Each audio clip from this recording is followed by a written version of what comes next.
This is room 313. The door no one opens.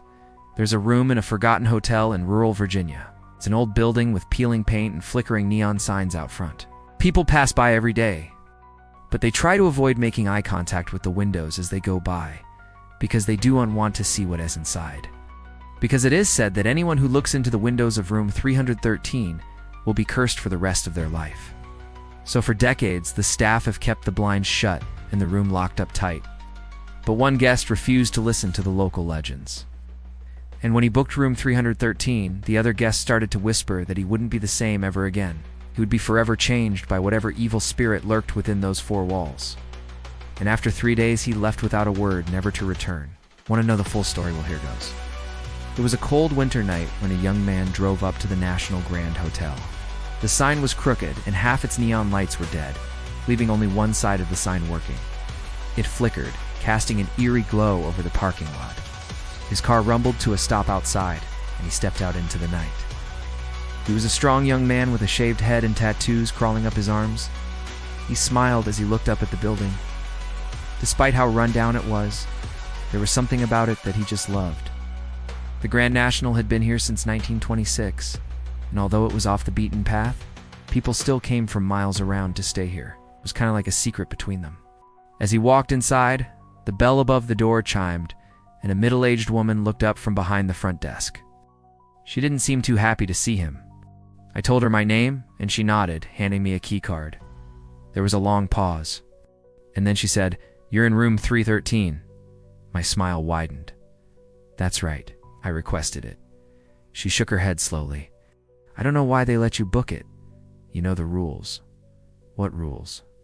"No one stays in room 313 anymore. No one has for decades. No one even enters the room, not even the cleaning staff.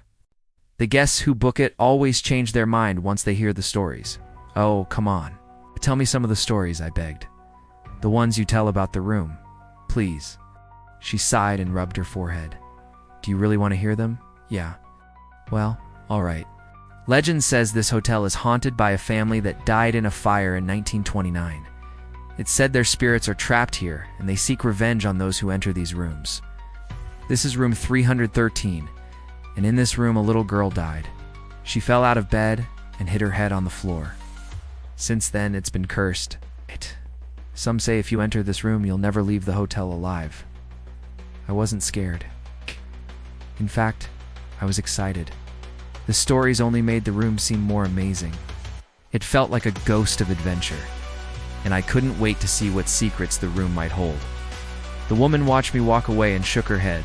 She knew the legends were true, and she feared for the young man's life. I quickly found room 313.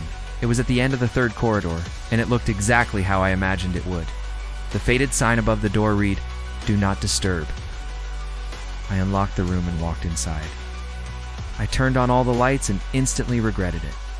The room was filled with cobwebs, and each step I took sent a cloud of dust raining down around me. The musty smell overwhelmed me, and I could feel eyes boring into my back. I explored the room, noticing the scratches on the door, the stains on the carpet, the chipped paint on the walls. The room had clearly been left in a hurry. A suitcase lay open on the floor, clothes strewn across the bed, but there was no sign of the guest who had stayed here last. I shrugged and closed the suitcase. I was excited to spend the night alone in this creepy room. Then I saw the wardrobe. It was huge, almost as tall as me, and as I approached it, I could see deep claw marks gouged into the wood. I carefully opened the door and found a full-length mirror inside. The glass was broken, but I could still see my reflection standing before me. As I reached out to touch it, a loud crash came from the other side of the room. I jumped and spun around to find the window. It had fallen from its frame and was lying on the floor. Outside, the wind picked up, rattling the other windows. The curtains suddenly billowed, and I could have sworn I saw a shadow pass behind them. I walked over and pulled the curtains aside. There was nothing outside except for the overgrown bushes. Then I heard a knock, a soft tap, tap, tap, coming from inside the wardrobe. I froze. I wanted to keep exploring, but the sound sent chills down my spine. The knocking came again, louder this time. And then I heard a voice, a woman's voice. She whispered, "Come closer." Curiosity got the better of me. I opened the wardrobe and peered inside. Nothing but empty hangers hung from the rack.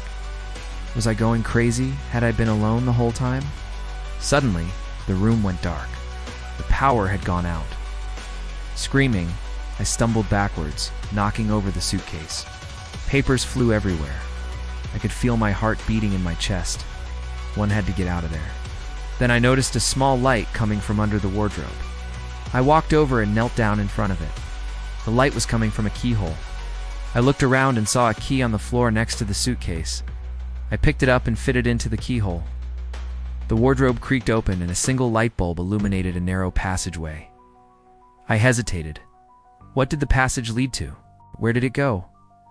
I didn't know what to do. I wanted to call out for help, but my voice wouldn't cooperate.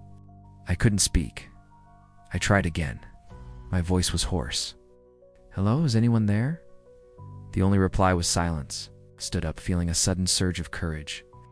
I had to know what was behind that wardrobe. I took a deep breath and stepped inside.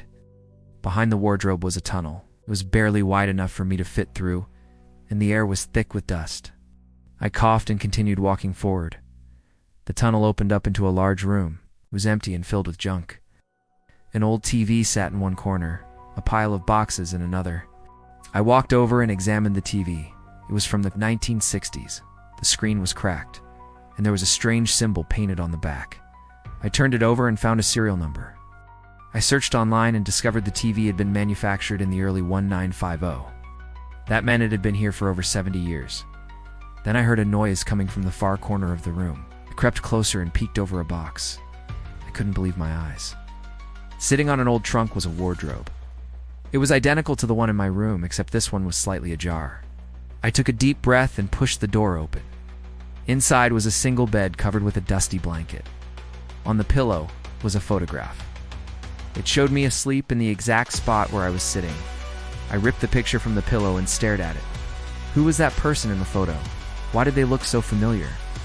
I blinked and everything clicked into place. The photo hadn't been taken recently. It was a snapshot of myself from the night I'd arrived at the hotel. But how could I have been in this room and not known it? Suddenly, the scratching began. It started softly, then grew louder until it was a deafening roar. The wardrobe shook violently, and the room filled with shadows. I backed away, tripped over a box and landed on the floor, scrambling backwards. I knocked over the TV, sending glass and wood flying. I ran for the wardrobe, but as I reached for the door, something grabbed my foot and pulled me back. I screamed and flailed wildly, trying to free myself from whatever had a hold of me, but it was no use. The more I struggled, the tighter its grip became.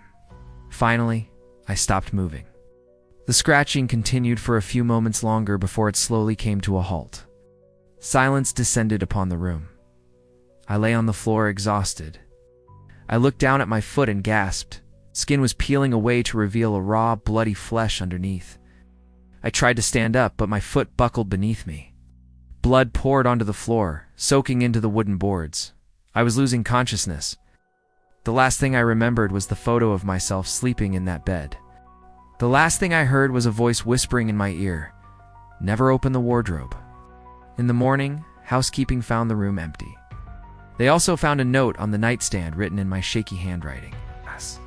Never open the wardrobe.